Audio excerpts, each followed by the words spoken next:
dito sa pinag-uusapan din na Yusek Claire Castro at itong si Libiste, diba? Kasi itong si Libiste nakakatawa mga kababayan. Ano sila, no? Tawag dito, itong si Libiste pala ay para pala itong si Kiko Barsaga. Oo, para pala itong si Kiko Barsaga. Dahil bakit po? Dahil parang si Meow Meow din. Oo, iyakin din pala mga kababayan ko. 'Di ba? Bakit po iyakin? Kasi ito mga kababayan, malinaw na nasaktan siya. Nasaktan siya sa mga vlog ni Yusek Claire Castro. At nakakatawa nga dito na pinagtatawanan natin lahat itong hinihinging fine ni hinihinging pera ni Leviste para sa daños perjuicios di umano na ginawa ni Yusek Claire Castro na 110 million pesos. Na di umano ibibigay daw niya sa mga nangangailangan at dun sa mga nasalanta ng mga palsipikadong project ng ghost project, di ba? Nakakatawa lang isipin. Kaya eto po mga kababayan, sinagot ni Yusek Claire Castro itong patutsada sa kanya rin yung kaso na sinampa sa kanya ni Libiste, no? Pero kudos to Yusek Claire Castro na talagang palaban talaga, 'di ba? Talagang masasabi nating walang inuurungan. Ito pakinggan natin to mga kababayan. Inyo pong itong ng mismo si Palace Press Officer Yusek Claire Castro. Magandang umaga at welcome po sa Balitang Hali. Yes, good morning, Connie, at sa lahat ng nanonood sa inyong programa. Magandang umaga. Okay, na-monitor nyo ko, siguro yung mga pahayag ni Representative Leviste. Unang-una sa lahat, reaction po muna sa inyo pong na itong naihain pong libel complaint sa inyo ni Representative Leviste. Wala pa akong natatanggap, Connie, na kopya. At kung ano naman ang aking sasagot ngayon ay base lamang sa kanyang mga interviews. Tama po ba ako na dinidemanda niya ako dahil sinabi ko doon na ibinenta niya yung kanyang kumpanya? Opo, libelous complaint po ito. Oo. Okay. Unang-una po na-interview po siya. Dito mismo rin sa inyong network. Kanina umaga. Sinabi mismo kung daw tayo nagkakamali, si Weng yata yun. Opo. Na ang source naman ng di umanong pagbebenta o pag-transfer ng kumpanya na may franchise ay sa Ombudsman Rimulya. Correct. Doon ang galing Doon ang galing yung unang Totoo. balita. Ang sabi niya, hindi niya ididemanda si Ombudsman Rimulya dahil iginagalang niya ito at kaibigan ng kanyang ina. So, ako na nag-content, nag-pag-usapan, pinaliwanag ko sa ating mga viewers kung ano yung nangyayari tungkol dito. Correct. Ako ang sasampahan niya ng libel case. Dahil ba sa hindi ako kaibigan ng kanyang ina at hindi niya ako ginagalang? Kasi yun yung premise Hindi niya dinidemanda si Ombudsman kahit na yun ang source ng facts or balita. Ako ang pwede niya i-demanda dahil hindi niya ako ginagalang at hindi ako kaibigan ng kanyang ina. Okay. So, may ganong question. Opo. Nabanggit din ho niya kasi na parang sa isang gabi, 2 beses nyo kung baga natatalakay ito. In fact, meron daw kayong 50. Ayun. Doon pala sumama loob ni Libiste, Atty. Claire. Yusek, doon naman pala sumama. Bakit mo kasi narawan? Napaiyak mo kasi napaiyak mo tuloy ito si Libiste, no? Totoo naman yung sinabi ni Yusek Claire na kahit kami, mga kababayan, kami kinontent po namin, mga kababayan, dito sa Bengador, si Libiste. Si Munting Tinig, di ba? Lagi niyang content si Libiste. Regarding dyan sa Cabral Files pa, content na namin yan. Hanggang dito sa na to. Bakit pagdating kay Yusek Claire, gigil na gigil itong si Leviste. Isa lang ang ibig sabihin, 'di ba? Tinatablan talaga sila dahil si Yusek Claire palaban at matalino at maayos magpaliwanag. Kung ikaw lang, sasabihin mo, content lang, dahil sa content na araw-araw na lang akong content nitong tao na ito, kasalanan mo yung content creator din si Yusek Ler. Bago pa siya maging tagapagsalita ng palasyo, siya ay isa na pong content creator regarding po sa batas. 'Di ba? Kaya dito sa Makatuwid, mga kababayan, sa Makatuwid, talagang tinablan si Libiste ng kahihiyan dahil sapul siya sa every content ni Yusek Ler. Pero ang totoo niyan, mga kababayan, nanggaling ang mga source natin lahat sa interview ni ni DOJ, 'di ba? Remulla, 'di ba? Sa kanya po nanggaling 'yon. Pasabog po ni Remulla 'yon. Hindi kung kanino man nanggaling na Poncio Pilato 'yon.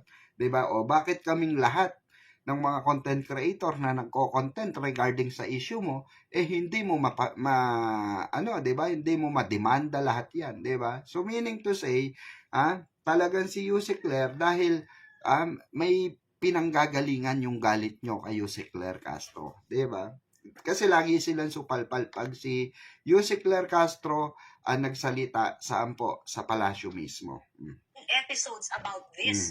Maaari ho ba for the record, kasi may nabanggit din ho siya na para bang nagiging malisyoso na ito pong pag-vlog nyo about this case on him, at ito ay may patungkol daw sa pagdidiscredit sa kanya dahil sa Cabral Files.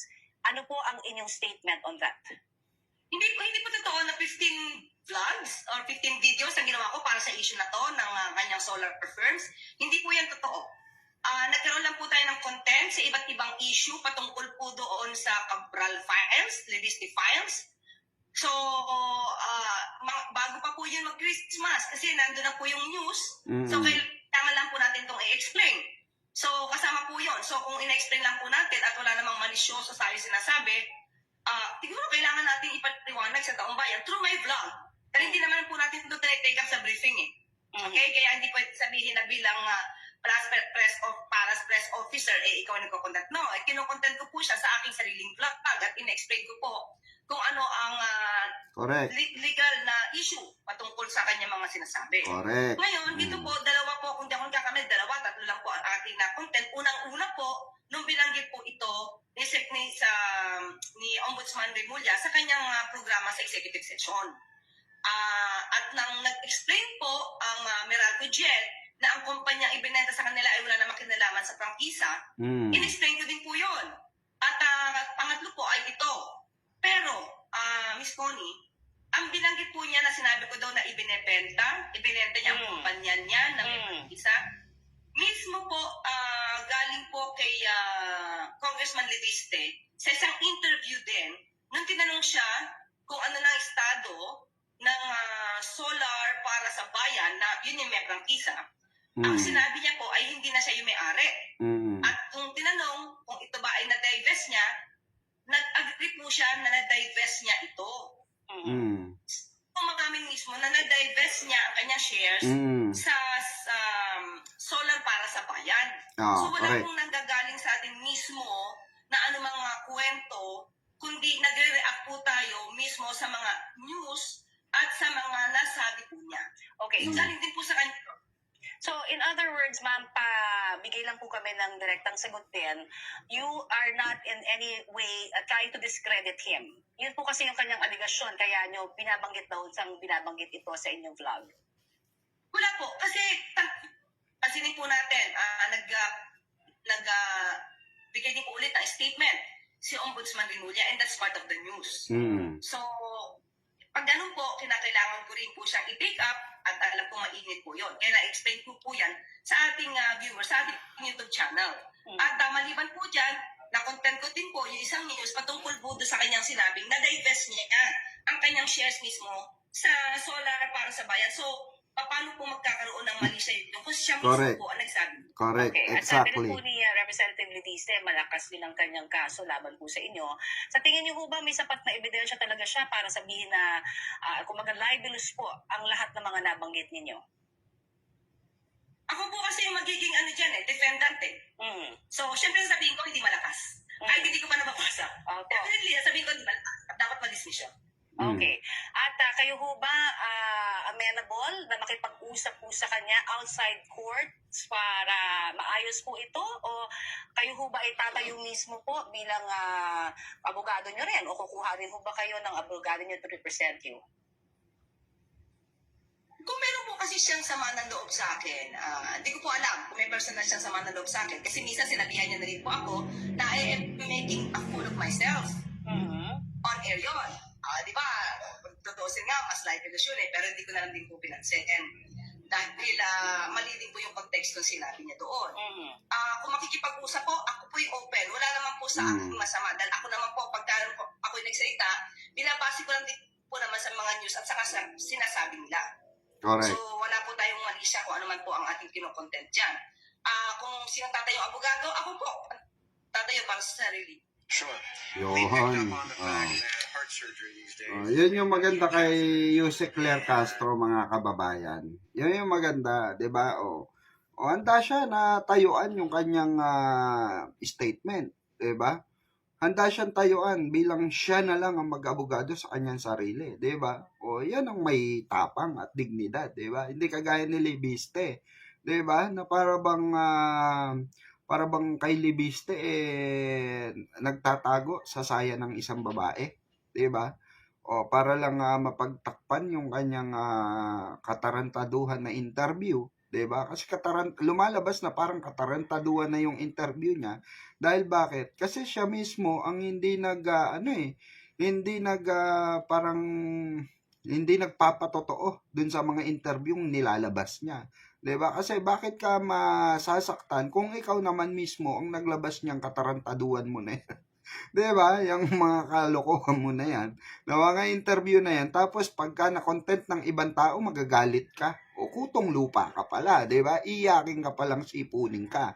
'Di ba? Ganun lang kasimple yun, mga kababayan. Sipunin ka pa pala. May luga ka pa pala sa utak kung ganun, 'di ba? Oo, kasi tayo na, imagine niyo mga kababayan, 'di ba? Content creator ka.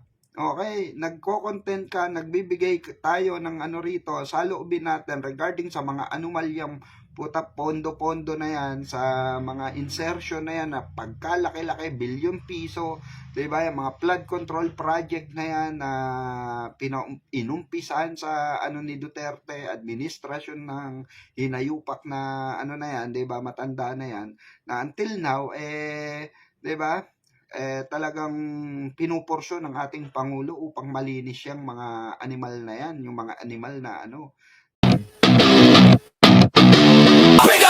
Walang kang gawa